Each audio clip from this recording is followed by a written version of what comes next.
Welcome to the third video in Module 1, and in this video we are going to be talking about typography. Everybody in the design community have all agreed that when you talk typography, you are saying 90% of your design. So if you don't get your typography right, you are breaking your design. Now, I want to explain clearly why typography is very important. But before I go into all of that, let me explain the classifications of typographies that we have. Now, there are generally two types of classifications. Generally, you have the serif and the sans serif. The serifs are they are like font types with protrusions at their edges, and their examples are Time New Roman, Georgia, Cambria, Book Antiqua, Raleigh BT, and etc.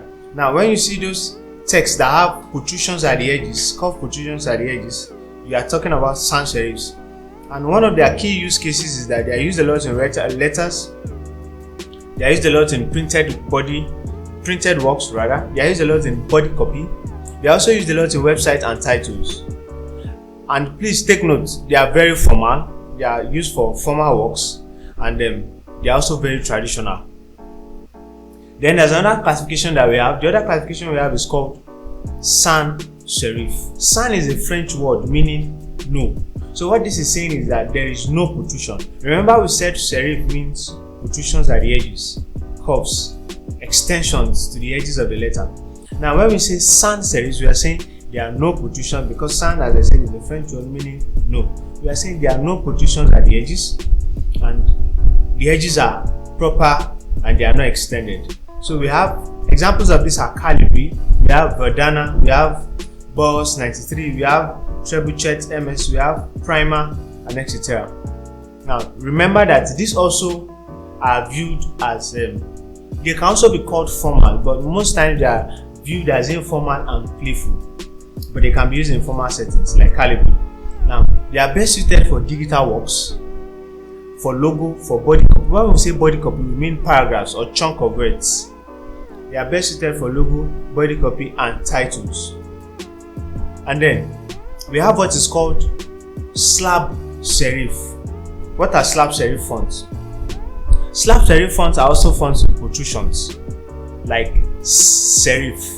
Slab serifs also have protrusions, but this time their protrusions are not curved like serif. Their protrusions are slabs. That's why it's called slab serifs. They are thick protrusions. They are thick and boxy, so they call them slab serif. An example of this is Museo, Roboto, Brie, Black Cook, STD, and Chaparral, etc. Now, they also are viewed as formal in some settings, and they are also good for headings. They are good for design headers, whether on your digital work or your printed work. But in all cases, they might not be good for your body copy. Not in all cases. There are caveats to how to use them. We'll come into that shortly. Then there are also things called scripting fonts. This is the fourth categorization rather. Scripting fonts. We have Alex Brush, we have Scriptina, we have Vivade Italic, we have Bilioyo, we have Raflano Future, etc. Now, what's something very peculiar about scripting fonts? They resemble handwritings. They are usually fine. They resemble handwritings, and they are often used in formal invitations. Take note. Scripting fonts are often used in formal invitations. They are not ideal for body copy. Remember what I said, a body copy is a paragraph or a chunk of text. They are best suited for logo too, invitations, and titles. So when you want to write a body of information, you don't use scripting fonts. You use other categorization of fonts. You can use your serif, you can use your sans serif, and in some cases use your slab serif, but don't use scripting fonts. You make it very hard for people to see the information you're trying to cut across to them. Remember I said they are good for logo, they are good for headers, and primarily they are used for formal invitations. Now the other classifications that we have monospaced, we have black letters, we have cursive, we have modern, we have handwritten, and we have decorative. In a way, you can categorize decorative, handwritten to scripting fonts. They are in a way similar to themselves. It's just that as fonts evolved and there was an explosion of the number of fonts available, there was a need to sub-categorize them again. But remember the four main categories we talked about. We talked about serif fonts. They have curvatures and they have protrusions. we talked about sans serif fonts. Sans serif fonts don't have it. They are called sans, a French word for no. So they are not having protrusions.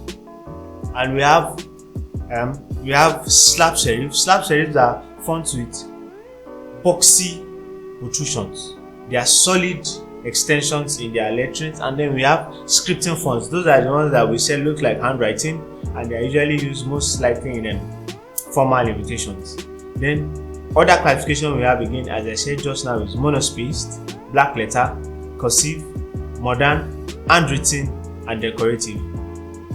So that is the primary thing you must understand in the basics of font classification. I hope you have learned a lot in this video. I'll see you in the next video. Thank you very much.